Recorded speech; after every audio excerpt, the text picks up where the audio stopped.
Hey everyone, welcome back. So I just wanted to take some time to set up sort of a framework for thinking about a lot of the things that we're going to discuss here. And I think it's a framework that sort of underlies a lot of worldviews. It's going to start with basically a philosophical approach, a philosophy approach to things such as theology and science and so forth. It seems like foundational to at least the Western question are two questions, and really it's one question that has kind of two components. And that one question is the question of transcendence. That is there something real? Is there truth that's beyond what we know here? Or is the world just material? Now, in that transcendent question are these two aspects that a lot of us in the Western world think of specifically. Does God exist? And is there life after death? Now, I think a lot of people probably assume that these two things go hand in hand, and they assume that if there is anything transcendent, then that includes that God does exist and that there is life after death, all wrapped up in one. However, there's not necessarily any logical reason to assume that. So those are, I think they can be considered two separate questions. Is there a God? And is there some sort of life or existence after our physical deaths here? So that's the first question. And then what you have to realize, I think, is that there is a connection between the way we live our lives and that possible truth. So if there is some sort of transcendent reality, how is it that we relate to that? And that the term for that is, I think, religion. So religion is simply the term for how it is that we relate to this possible transcendent reality. And by the way, another way of thinking of stating that is the metaphysical world. So we live in a physical, tangible world, and so the idea is that there is something possibly metaphysical, which is beyond what we can sense, see, or touch, and whatnot. And another term that's used to refer to that world is ontology, so the ontological world. So if there is some sort of metaphysical reality, then there are these ontological truths, etc. It all points to something that is transcendent and beyond what we know here. So anyway, you've got the transcendent question with those two branches, and then we think of how we relate to that, which is, I think, religion, how humanity relates to that has manifested as religion. And so then the question is, well, then which religion is true? Or are any of them true? Which ones are true? That kind of thing. And so there's a couple of different options here. Either we can choose, we have to choose which one is correct. So maybe one of them is correct. Or maybe we can imagine that all religions are just some way of connecting or responding to or interacting with this transcendent reality. And so we could possibly imagine that all religions are true at the same time, just maybe there are some errors here and there between them, or maybe there are some that are fully true and some not, just depending on how the contradictions that might lie within each of them, so on and so forth. So that's the question, is which religions, if any, are true?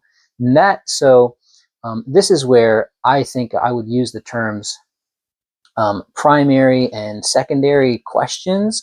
So when we're talking about the biggest questions that people have in life, it's the first one is there something transcendent? And that often goes either as, is there a God, or is there life after death? So that's the primary question that really people, I think, want to know the answer to. But then that secondary question is, all right, so then how do we relate to that? How do I live my life in accordance with it if that transcendent reality is true? And what does that mean? What does that mean for me? You know, is there some way that I can access this God or this afterlife, etc.? So that's the secondary question. What's the religion aspect that comes along with this possible transcendent reality. And so then from here, this is where, for a Christian, for example, you have the questions that branch off of that. Okay, so then, what is the nature of the Bible? What is the nature of baptism, and what is the nature of the atonement? Things like this. Those are all tertiary questions, and that means you have to assume a couple of really major things in your worldview in order to even get to those.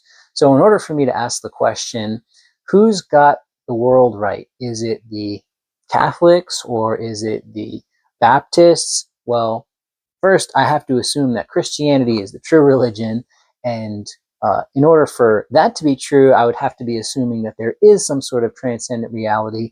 Maybe there's life after death and God exists. So those are that is why I would delineate that as the primary, secondary, and tertiary questions that we ask. So, if you're in the Christian world, for example, there's often this debate over whether Calvinism or Arminianism is true. That is really that's sort of a almost an uninteresting question at this point in my thinking, because it really just bypasses all of philosophy of religion, and it kind of, it assumes that all of these other realities of all of these other possible realities of Christianity are true, which again, that in itself has to assume that there is some transcendent reality.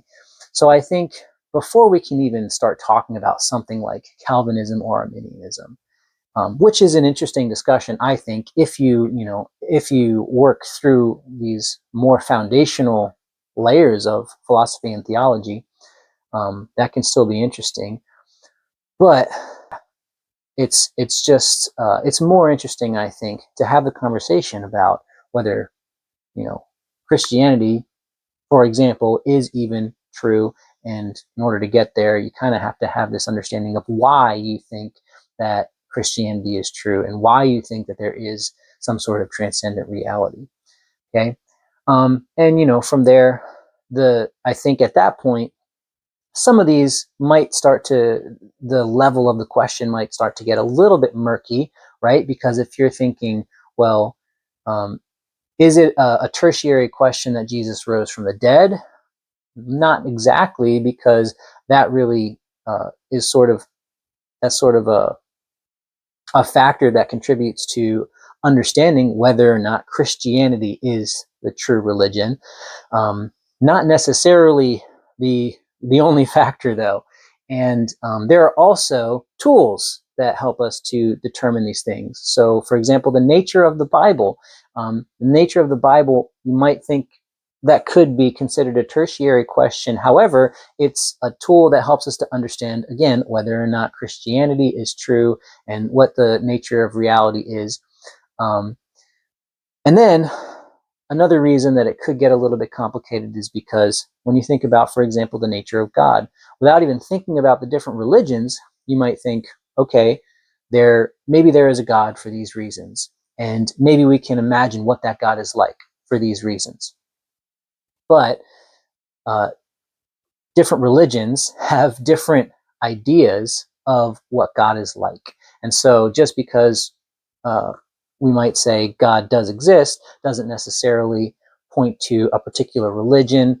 And if we were to say, a particular religion seems like it's true, that we might want that to point to a particular type of God. But, these questions kind of influence each other a little bit. So it's not super clear cut as to say there's, the foundational question and then the secondary and tertiary. But I do think that is a helpful framework for thinking about the big questions that we have and starting to have conversations.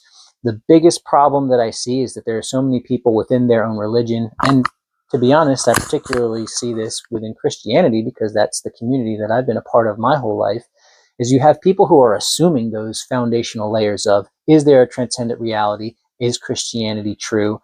Those are kind of assumed, and then you jump to the tertiary questions of like, what is the nature of baptism? And then people fight over that and then split up into different factions called denominations. So anyway, I think those can be fruitful conversations. But I think before we can even get there, we have to dig a little bit deeper, and we have to understand why our worldview is what it is. How did we get to the fact that this religion is true over the other? And how did we get to the fact that there is some sort of transcendent reality? So that's the whole point in this, with looking at this framework this way, or looking at our questions through this, the lens of this framework. Now, that should hopefully be helpful in setting up some further conversations. So I hope it makes sense. Let's see if we can use that to continue on.